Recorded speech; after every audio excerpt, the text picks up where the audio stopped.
우리는 흔히 사랑이라는 단어를 아름답고 달콤한 것으로 생각합니다. 하지만 누군가를 지치도록 사랑해 본 적이 있는 사람에게 사랑은 때로는 형별과 같습니다. 주어도 밑빠진 독처럼 채워지지 않는 사랑, 헌신을 다했지만 배신으로 되돌아오는 관계, 그리고 끝내 나를 무시하는 상대를 향해 멈추지 않는 마음, 이것을 우리는 사랑의 고통이라 부릅니다. 토론토라는 이국 땅에서 이민자의 삶을 일구오신 여러분은 더욱 공감하실 것입니다. 자녀를 위해 모든 것을 희생했지만 어느덧 머리가 커진 자녀가 부모의 마음을 몰라줄 때의 그 서글픔, 혹은 믿었던 이웃에게 받은 상처를 안고도 여전히 그들을 품어야 하는 그리스도인의 숙명 말입니다. 지금까지 호세아서의 메시지는 하나님과 이스라엘의 관계를 부부, 곧 선지자 호세아와 부정한 여인 고멜의 결혼을 통한 부부관계로 설명해 왔습니다. 부부관계는 서로를 향한 사랑을 기초로 세워진 관계입니다. 이런 관계에서는 양쪽 모두의 신의가 그만큼 중요한 것이죠. 한쪽의 신의가 무너지면 관계가 깨질 수 있는 여지를 가지고 있는 것이 부부관계이기 때문입니다. 그러나 호세아와 고멜, 하나님과 이스라엘의 부부관계는 달랐습니다. 부부의 한쪽이 신의를 무너뜨렸지만 관계는 무너지지 않았습니다. 고멜과 이스라엘이 신의를 지키지 않았지만 호세아와 하나님이 신실하게 맺어진 그 관계의 끈을 붙잡고 있었기 때문이었습니다. 또한 이로 인해 그들에게는 회복의 여지가 있었던 것입니다.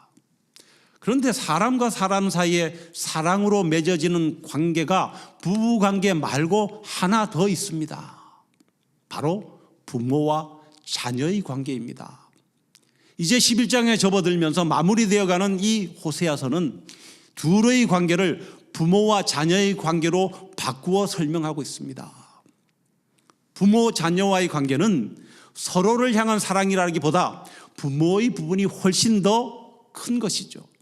자녀에게 베푸는 부모의 사랑은 바랄 것 없는 일방적이며 희생적인 사랑이기 때문입니다. 자녀가 아무리 큰 잘못을 저지른다고 해도 부모는 여전히 자녀를 바라보고 있습니다. 이러한 관계에 빗대어 호세아는 이스라엘 백성들에게 호소합니다.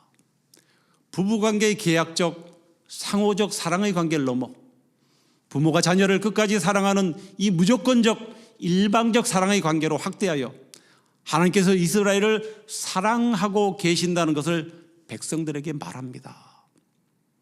본문인 호세아 11장은 전체 성경을 통틀어 하나님의 감정이 가장 격렬하게 그리고 가장 아프게 드러난 대목입니다.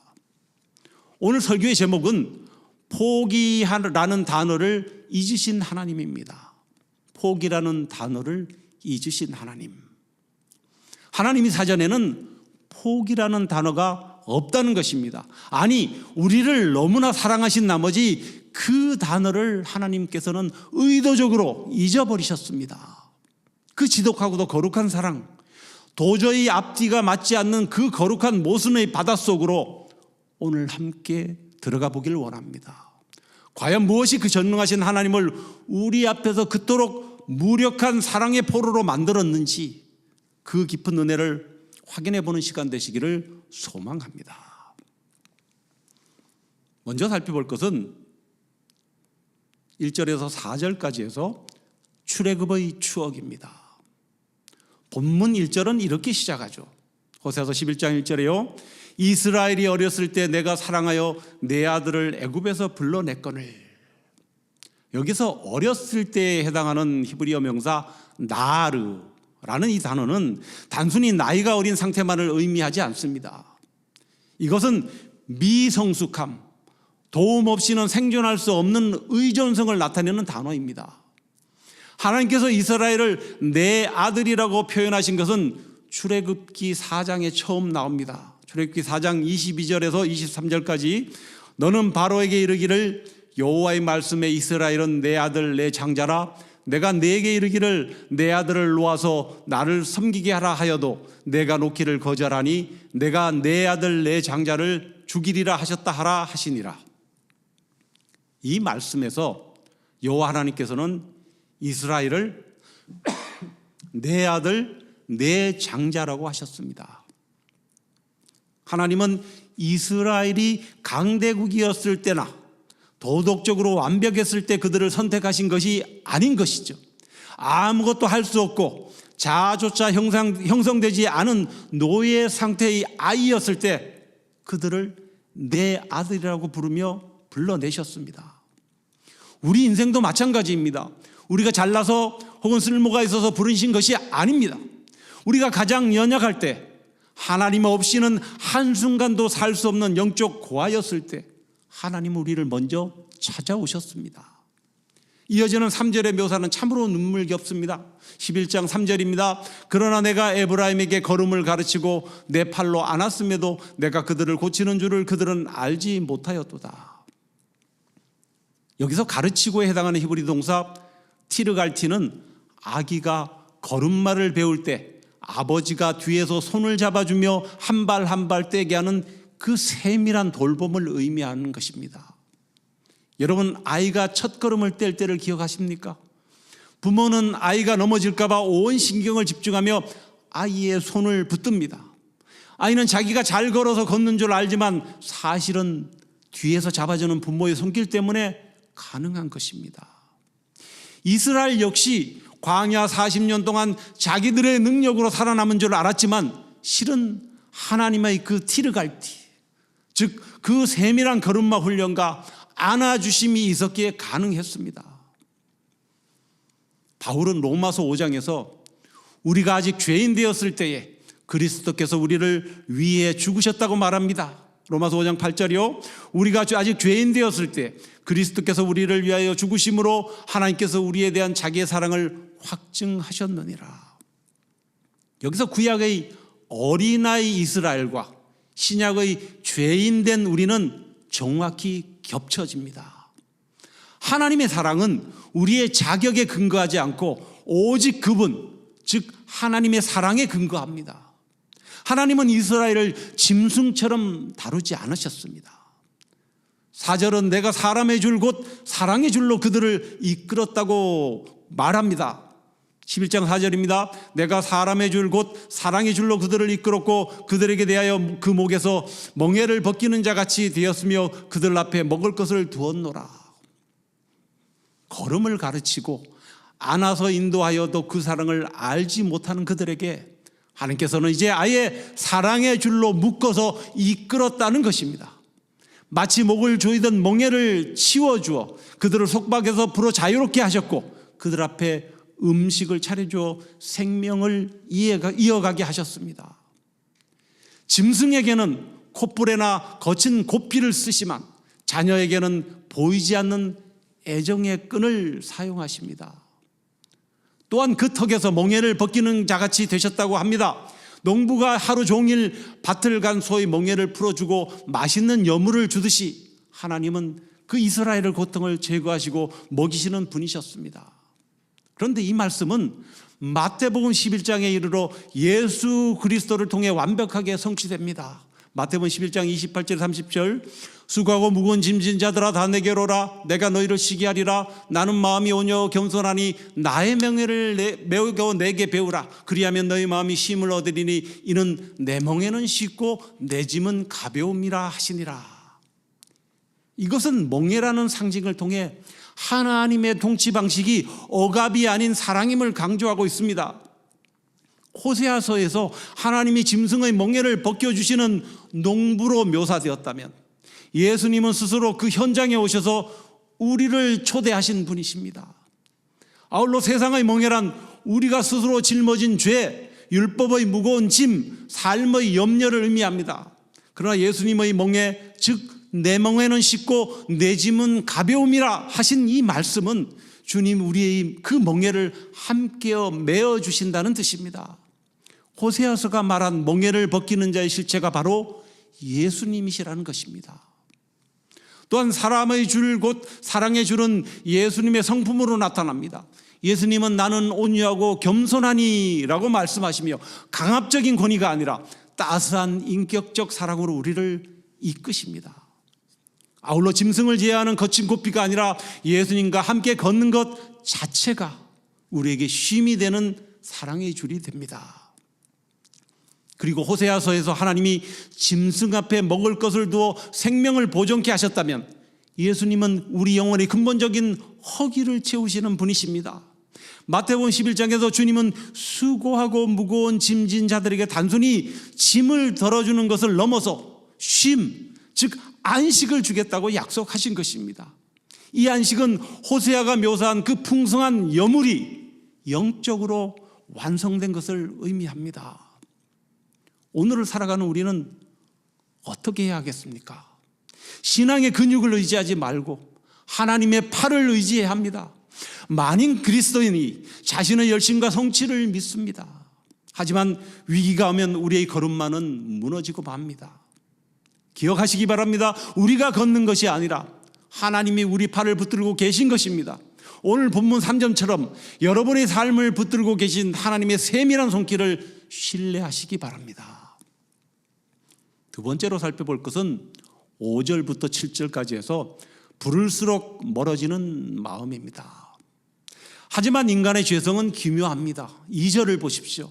선지자들이 그들을 부를수록 그들은 점점 멀리하고 바알들에게 제사하며 아로새긴 우상 앞에서 분향하였느니라. 참으로 신비롭고도 비극적인 문장입니다. 하나님이 가까이 오실수록, 선지자가 사랑을 외칠수록 이스라엘은 더 멀리 달아났다는 것입니다. 그런데 이것이 바로 죄의 본질입니다. 죄는 하나님의 통치를 구속이라고 착각하게 만듭니다. 아버지가 씌워준 사랑의 줄을 포박의 밧줄로 오해하여 끊어버리려 합니다. 또한 그들은 애굽을 그리워하고 아수르를 의지합니다. 5절에서 이스라엘이 애굽으로 다시 가지 못할 것이라고 하지만 결국 그들은 아수르라는 잔인한 주인을 만나는 것이었습니다. 5절에 그들은 애굽 땅으로 되돌아가지 못하게 끈을 내게 돌아오기를 싫어하니 아수르 사람이 그 임금이 될 것이라. 우리의 모습은 어떻습니까? 주님, 제 인생에 간섭하지 마세요. 제 마음대로 살고 싶어요 라고 외치며 하나님의 품을 뛰쳐나간 우리가 도착한 곳은 진정한 자유의 땅입니까? 아니면 세상의 염려와 돈의 노예 혹은 끝없는 인정받고 싶어하는 욕구라는 아수르입니까? 하나님을 떠난 인간에게는 진정한 자유는 없는 것입니다. 오직 더 잔인한 주인이 기다리고 있을 뿐입니다. 성도 여러분, 오늘 여러분은 무엇을 의지하며 걷고 계십니까? 나의 신앙적 근육이나 내가 쌓아온 이민 생활의 경력을 의지하지 마십시오. 위기가 오면 우리의 걸음만은 한순간에 무너지고 맙니다. 우리가 걷는 것이 아니라 하나님이 우리 팔을 붙들고 계신 것입니다. 3절의 말씀처럼 여러분의 삶을 붙들고 계신 그 하나님의 세밀한 손길을 신뢰하시기 바랍니다. 내가 여기까지 내 힘으로 왔지라는 교만을 내려놓고 나를 안아주신 그 팔의 온기를 다시 회복하시기를 바랍니다. 세 번째로 살펴볼 것은 8절에서 9절까지 해서 하나님의 거룩한 모순입니다. 오늘 설교의 핵심이자 호세아서의 결정적인 8절과 9절을, 호세아서의 절정인 8절과 9절을 주목하시기 바랍니다. 여기서 우리는 하나님의 마음이 찢어지는 소리를 듣게 됩니다. 8절, 에브라임이여 내가 어찌 너를 놓겠느냐, 이스라엘이여 내가 어찌 너를 버리겠느냐, 내가 어찌 너를 아드마같이 놓겠느냐, 어찌 너를 스보임같이 두겠느냐, 내 마음이 내 속에서 돌이켜 나의 궁일이 온전히 불붙듯 하도다. 여기서 아드마와 스보임은 신명기 29장 23절에 기록된 대로 소돔과 고모라와 함께 멸망한 성읍들입니다. 공의의 잣대로 보면 이스라엘은 당연히 이 성읍들처럼 죄가 되어야 마땅합니다. 그런데 하나님은 8절에서 어찌, 히브리어로 에이크라는 단어를 4번이나 반복하고 계십니다.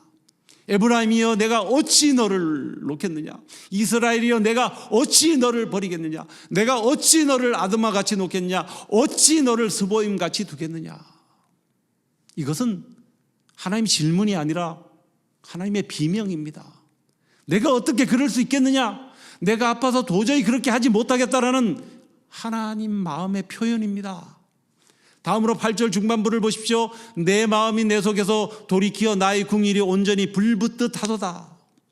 여기서 돌이키어에 해당하는 히브리어 하파크는 뒤집히다, 전복되다라는 뜻입니다. 이 단어는 창세기 19장에서 소돔과 고모라를 엎으실 때 사용되었습니다. 그런데 놀라운 사실은 하나님이 이스라엘을 엎으시는 대신 자신의 마음을 엎으셨다는 것입니다. 하나님의 공의는 심판하라고 외치시지만 한편으로 하나님의 사랑은 살려내라고 외칩니다. 이 거대한 두 감정이 하나님 속에서 충돌하며 마음이 뒤집어집니다. 그리고 마침내 하나님의 사랑이 그 하나님의 공의를 삼켜버립니다. 이것이 바로 하나님의 긍휼입니다. 다음으로 하나님이 이렇게 말씀하십니다. 9절입니다. 내가 나의 맹렬한 진노를 나타내지 아니하며 내가 다시는 에브라임을 멸하지 아니하리니 이는 내가 하나님이요 사람이 아님이라 내 가운데 있는 거룩한 이니 진노함으로 내게 임하지 아니하리라. 인간은 배신당하면 보복합니다. 인간은 상처받으면 관계를 끊습니다.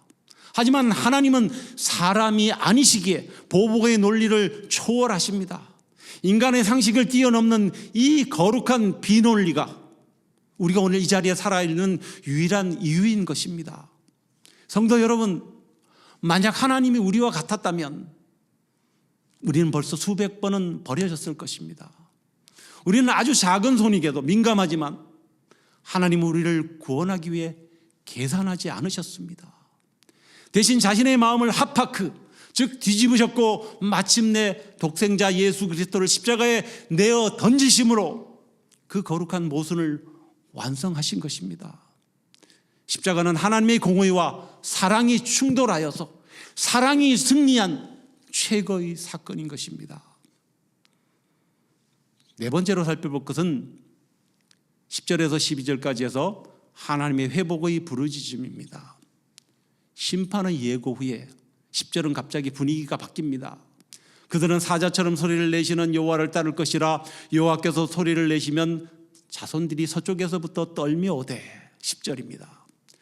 성경에서 사자의 표현은 대개 심판을 상징하지만 여기서는 자녀를 불러 모으는 신호입니다. 하나님이 사자처럼 크게 소리칠 때 흩어졌던 자녀들이 서쪽에서부터 떨며 돌아옵니다. 11절을 주목하십시오. 그들은 애굽에서 새처럼 아수르에서 비둘기처럼 떨며 올 것이라고 말씀합니다. 11절입니다. 그들은 애굽에서부터 새같이 아수르에서부터 비둘기같이 떨며 오리니 내가 그들을 그들의 집에 머물게 하리라. 나 여호와의 말이니라. 여기서 역시 떨다의 히브리어 동사는 하라드인데 이것은 공포가 아니라 하나님의 압도적인 사랑 앞에 느끼는 거룩한 이 전율입니다. 누가복음 15장의 탕자를 생각해 보십시오. 아버지가 자기를 향해 달려올 때 탕자는 떨었습니다. 나는 아들이라 일컬음을 감당하지 못하겠나이다 라고 고백하며 떨었습니다. 누가복음 15장 21절 아들이 이르되 아버지 내가 아들과 하늘과 아버지께 죄를 지었사오니 지금부터는 아버지의 아들이라 일컬음을 감당하지 못하겠나이다 하나. 그 떨림은 죽음의 공포가 아니라 나 같은 죄인을 용서하시는 아버지의 그 크신 사랑에 대한 황송함입니다. 황송함. 하나님이 이 시간 우리에게 말씀하십니다.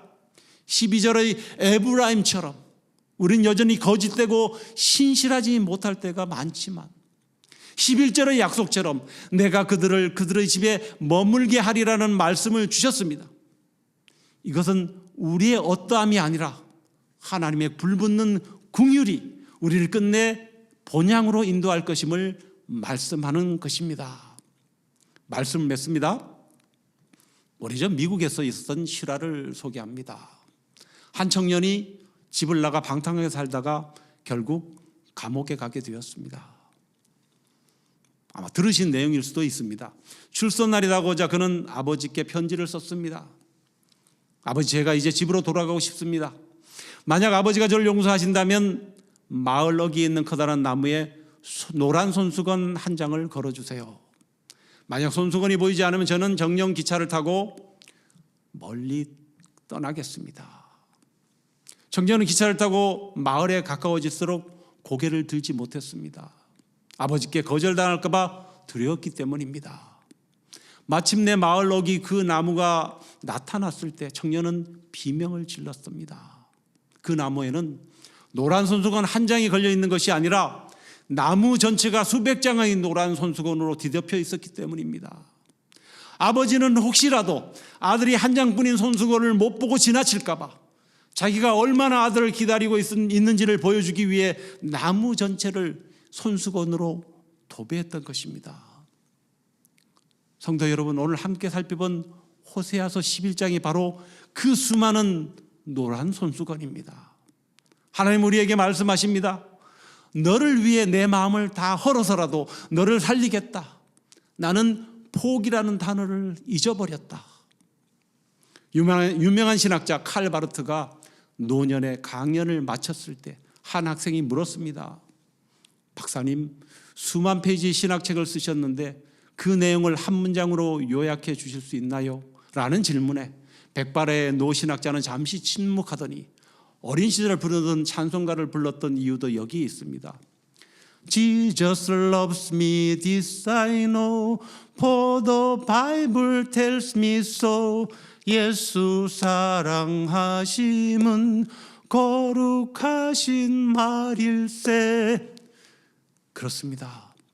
호세아 11장이 우리에게 주는 메시지는 복잡하지 않습니다. 나는 너에 대해 포기라는 단어를 잊어버렸다. 너를 위해 내 마음을 다 헐어서라도 너를 살리겠다. 오늘 이 하나님 아버지의 절규를 들으십시오. 소돔과 고모라 땅과 함께 유황불을 받은 아드마와 스보임처럼 버려지는 것이 마땅한 우리를 위해 스스로 뒤집어지는 고통을 선택하신 그 사랑 앞에 떨며 돌아가는 저와 여러분 되시기를 주님의 이름으로 축원합니다.